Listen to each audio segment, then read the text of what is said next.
Welcome back to That 70s Renovation. It's been a long summer and I have a lot of updates for you.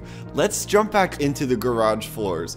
Last time I left off on you, this was pretty much the last thing I needed to do in the garage, and I decided to opt out of doing this project myself and hire the pros. This is a pretty elaborate process. You have to grind down all of the concrete floor, do a bunch of prep work and all of this kind of stuff, and I was actually under quite a bit of a time crunch because I had a pod on the driveway that needed to get returned with all of the stuff for the garage. So I decided to opt out for this. Here's some videos they sent me during the process, and while they were working on that, I decided to take a little trip with my friends. It's been quite a long year and it was really nice to get out of town and just get out of my normal work routine. And bonus points if you can figure out where I went on this vacation. It was so much fun and it was really cool getting updates from the garage along the way.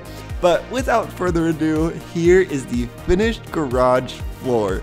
I absolutely love the color of this thing. I got to mix the color myself with a few different tones of blues and grays, and I really think this will do really well hiding all of the dirt in the garage. So I'm really pumped with that. Next thing, I decided to unload that pod like I was mentioning and get everything back into the garage. Now, this process did take a long time because I was doing a lot of it by myself, and I don't know if you've ever tried to move furniture on your own, but it's really hard to slide it well. So I came up with this little hack I want to share with you. If you get your car mats from your car and turn them upside down so the carpet part's touching the ground, it makes your furniture super easy to slide on top of. I know they sell stuff online where you can easily move furniture like this too, but this one was free out of my car, so I just gave that a shot and got this cabinet in here. And this cabinet is actually pretty special to me. My grandma bought it for me when I moved into my last house as kind of a housewarming graduation present of sorts, and I will link it for you. I'm able to hold so much stuff in here, and I have been considering getting a second one since my DIY stash has grown substantially in the last few years. Thankfully, I was able to convince my friend, who is also my dentist, to come help unload some of the bigger items in the pod. If you are newish here, I used to do a lot of furniture flips before I started working on this fixer-upper, so I have some pieces of furniture left over from that, and then thankfully we're just able to clean out the rest of the garage in time to return the pod.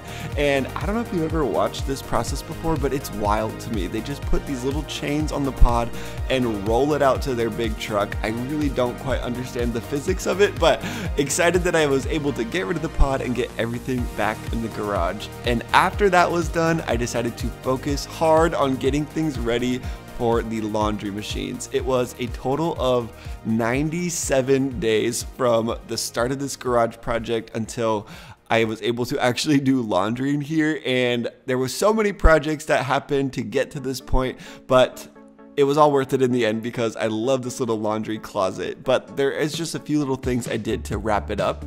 So like you saw a second ago, I put the trim on those water valves that I swapped out, and then I also put in some baseboards back here. I wasn't quite ready to do the baseboards in the rest of the garage yet, but just wanted to get those in there because it'd be really hard when the machines are here.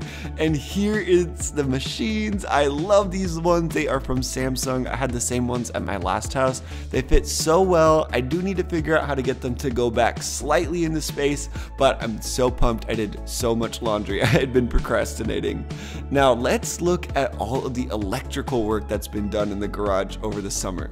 If you remember, there was really no lights in here in the beginning of the garage, just this sketchy extension cord that was popping out of the drywall that was barely hanging onto anything. So once I removed all the walls, I figured this was a great chance to rethink the garage lighting. So I had an electrician come out and install these 16-foot lights in the ceiling. They're normally for an office, but I think they look really good here in the garage.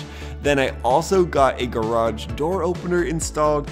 It's actually been a little annoying because there wasn't one at all, and so the garage door had to be opened manually, so this is way better. And then I added a light above the workbench, which I think is actually for like a kitchen island, but it looks super nice here. And then I also added a light in the laundry room with a switch that can turn on and off. And then the last little electrical thing I did was add a light up here in the storage area.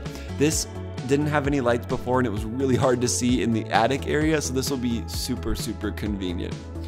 After that was all done, I did encounter a new problem with that 70s reno, and that was birds. They decided to make their way into my chimney and create a little bird club down there, and they were hanging out for a few weeks, and I got a lot of suggestions on social media of how to get rid of them. Some good, some pretty scary, and ultimately nothing worked, and the only thing that actually ended up helping was me doing nothing.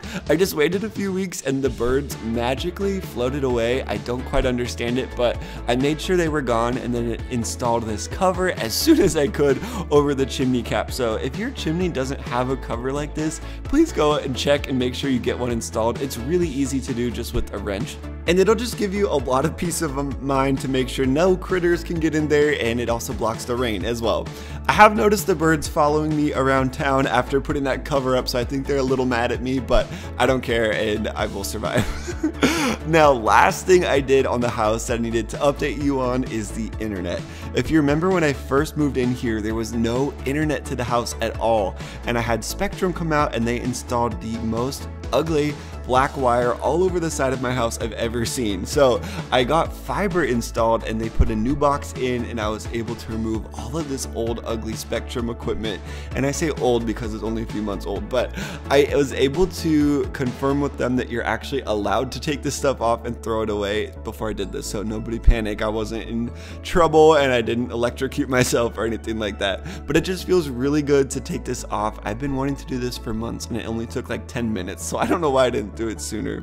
That's pretty much all of the updates from that 70s reno so far. I'm excited to jump into some more projects this fall, but thanks so much for watching and I will catch you next week.